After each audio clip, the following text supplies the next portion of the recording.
കേന്ദ്ര സംസ്ഥാന സർക്കാരുകളുടെ ക്ഷേമ പദ്ധതികളുടെ പേരിൽ സാമൂഹിക മാധ്യമങ്ങളിലൂടെ വൻ തട്ടിപ്പ്. വാട്സാപ്പും മറ്റും വഴി വ്യാജ ലിങ്കുകൾ അയച്ചാണ് തട്ടിപ്പ്. സ്വാതന്ത്ര്യദിനത്തിൽ പ്രധാനമന്ത്രി ഓരോരുത്തർക്കും 7,000 രൂപ വീതം നൽകുന്നു എന്നാണ് വാഗ്ദാനം. കഴിഞ്ഞ ദിവസം മുഖ്യമന്ത്രി വി ഡി സതീശന്റെ പേരിലും തട്ടിപ്പ് നടന്നിരുന്നു. നമുക്ക് പരിചയമുള്ളവരോ അല്ലാത്തവരോ നമ്മുടെ വാട്സപ്പിലേക്ക് അയക്കുന്ന ഒരു സന്ദേശം, ആ സന്ദേശത്തിൽ പറയുന്നത് ഇതാണ്: ഈ സ്വാതന്ത്ര്യദിനത്തിൽ പ്രധാനമന്ത്രി നരേന്ദ്രമോദി ഓരോരുത്തർക്കും 7,000 രൂപ വീതം നൽകുന്നു. ഈ ലിങ്കിൽ കയറി വിവരങ്ങൾ നൽകിക്കഴിഞ്ഞാൽ പണം ലഭിക്കും. ശുദ്ധ തട്ടിപ്പാണ് അത്.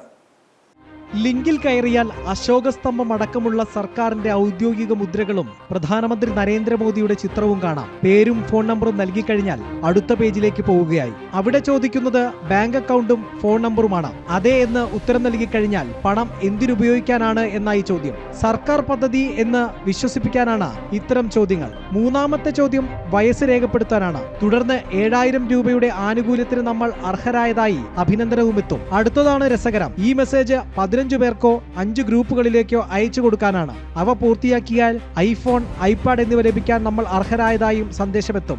അതിനുശേഷം ഫോൺ നമ്പർ വെരിഫിക്കേഷന്റേതടക്കമുള്ള ഘട്ടമാണ്. ബാങ്കിലുള്ള പണവും ഫോണിലെ രേഖകളും തട്ടിപ്പുകാർ ഇതോടെ കൈക്കലാക്കും. ഇത്തരമൊരു പദ്ധതി കേന്ദ്ര സർക്കാർ അറിഞ്ഞിട്ട് പോലുമില്ല. ഡാറ്റാ മോഷണവും സാമ്പത്തിക തട്ടിപ്പുമാണ് ഇതിനു പിന്നിൽ.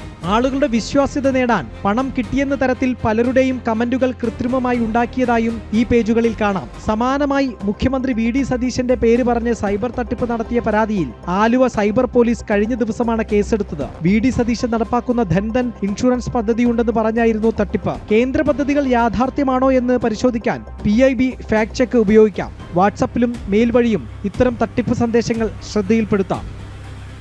സർക്കാരിന്റെ ഔദ്യോഗിക കേന്ദ്രങ്ങളിൽ നിന്ന് ലഭിക്കുന്ന അറിയിപ്പുകൾ മാത്രം വിശ്വസിക്കുക, അതിനോട് മാത്രം പ്രതികരിക്കുക, അനാവശ്യ ലിങ്കുകളിൽ കയറാതിരിക്കുക, കുറഞ്ഞ പക്ഷം സാമാന്യ യുക്തി പ്രയോഗിക്കുക. ഇവ മാത്രം പാലിച്ചാൽ തട്ടിപ്പുകളിൽ നിന്ന് ഒരു പരിധിവരെ രക്ഷപ്പെടാം. തട്ടിപ്പുകാർ അതിസമർത്ഥരാണ്, കരുതിയിരിക്കുക. മിഥുനയ്യപ്പൻ, ജനം, കൊച്ചി.